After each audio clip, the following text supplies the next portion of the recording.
Okay, let's move on. Metroid Prime 4. Now, this one is obviously interesting because it's a Switch 2 version of a Switch 1 game that's been in development for some time. And, well, we know the headline figures, right?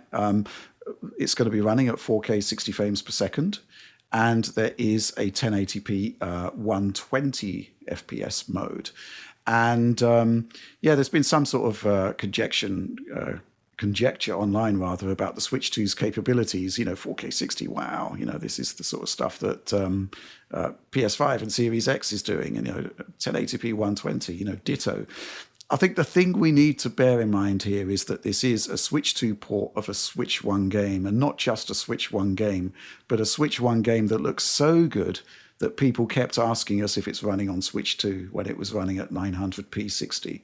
So the concept of the Switch 2 version providing like a 5 times increase in resolution while maintaining the same frame rate isn't beyond the realms of possibility judged by the generational leap from Switch 1 to Switch 2. So I think that's worth bearing in mind, that this is ultimately a Switch 2 version of a Switch 1 game.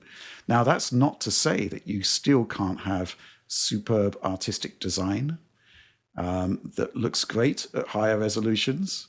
And that's exactly what you're kind of seeing here. But Tom, you went hands-on with this one. And what's interesting about that is that the presentation that we saw was not the 4K 60 experience. It was the 1080p 120 experience, and also with an interesting twist on the control method, right? Yeah, the first shot at having 120 FPS gameplay and also Joy-Con mouse controls as well, which they really encouraged to give us a go. And yeah, there's a couple of things on that. I mean, obviously, in terms of the pure visual side, it does look like it has roots in Switch 1 development, but it does look great for what it is, especially running at 120 frames per second. And on the screen we had, it looked absolutely buttery smooth at 120. I didn't notice any drops. The resolution side, you mentioned it's running at 1080p. That would be, I think at best the output resolution, right? Based on the HDMI spec. And that, going over the footage we kind of took, it's obvious that, just reminding myself of what I saw, there is some aliasing in view. Even stood still, like, waiting to go to the next place, just stood still, figuring out what to do. You can kind of see some shimmer, some pixel crawl on some edges. So I'm not, so anti-aliasing might be a bit lacking there, but otherwise it was a really good sort of bite-sized demo that ended with a big kind of boss fight, and that's where the Joy-Con mouse controls really kind of shone. So it kind of works like this. You have the gamepad controls. You kind of start with the gamepad controls, and there's all the buttons to go into the morph ball, and much of the layout you recognize is still the same. But if you want to, at any point, you can detach.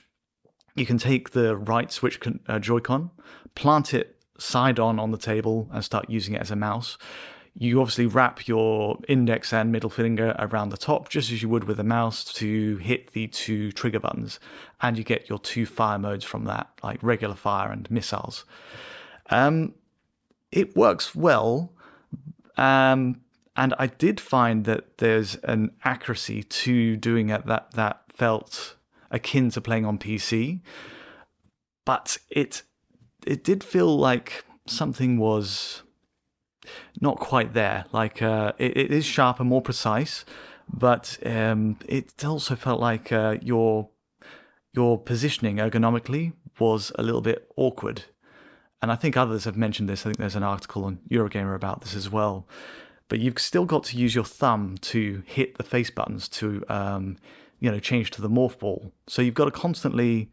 Well, one option is to constantly switch between that position on the with the mouse kind of side on and raising it up to use it as a regular control, or you can keep it down and just adapt your hand and adopt a kind of claw to always hit all those buttons. So it felt like a little bit of sort of finger gymnastics, if you like, to get everything, hit all the buttons you want to do. But I'm sure with time and practice, people will get used to that one way or the other. It's just something that kind of struck me as a bit of something to adjust to. The other thing I did try, just for curiosity, they had a table, obviously, but not everyone's going to have that luxury while at their playing position, right? Some of us are just going to maybe resort to using our knee or jeans or whatever. I did give it a go, and it is doable, but there's not enough travel as you might imagine for a sort of first-person shooter to kind of constantly do it, move the screen around and do a full 360. The upside is there are sensitivity controls in the Metroid Prime 4 menus to kind of bump that up, so it might be a bit better that way if you bump it up, and I did resort to that. But yeah, as is, it's you're just going to need a table to make the most of the mouse controls. And the final point is I did notice, I think you spotted this too, Rich, a little bit of lag in the controls while moving around.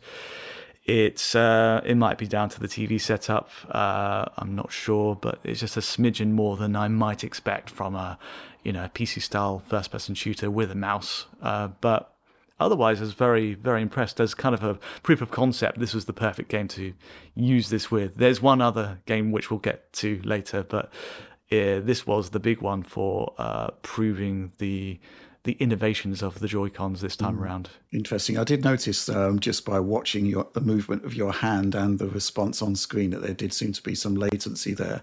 I mean, realistically, it's most likely a display issue. However, it's quite funny that we were actually approached by quite a few of the Nintendo of Europe guys during the event there. It's really nice to meet them and talk about the system and to catch up and whatnot. But one of the guys was the guy who actually sets up the screens. Yeah.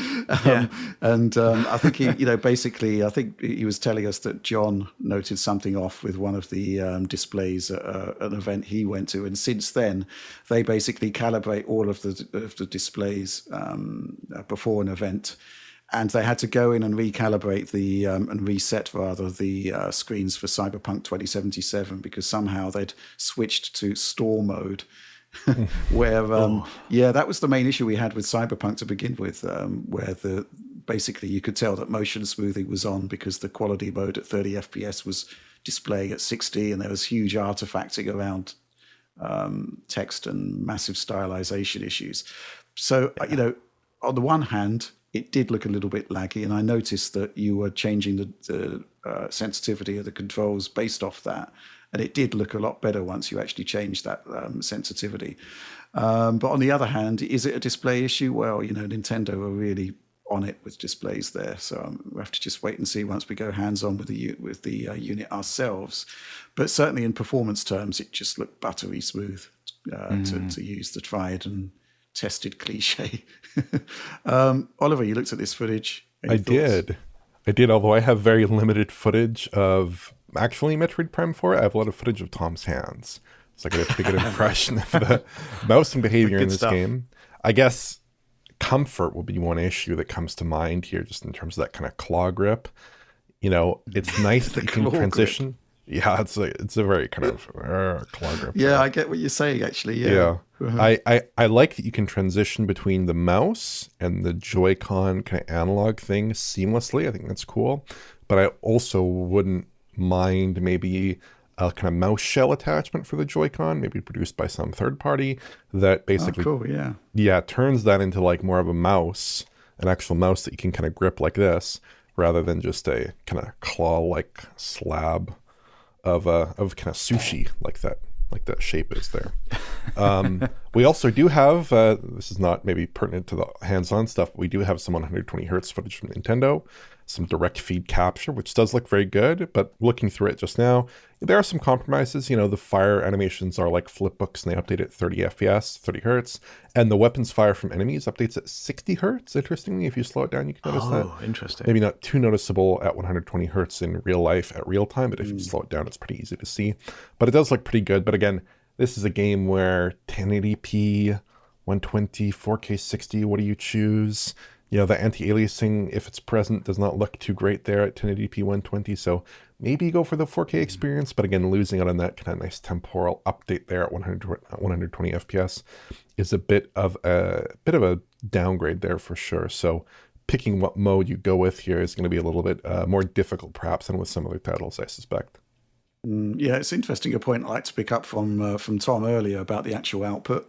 We don't actually know what the output was, whether it was 1080p 120 or the system maximum, which I think is 1440p 120.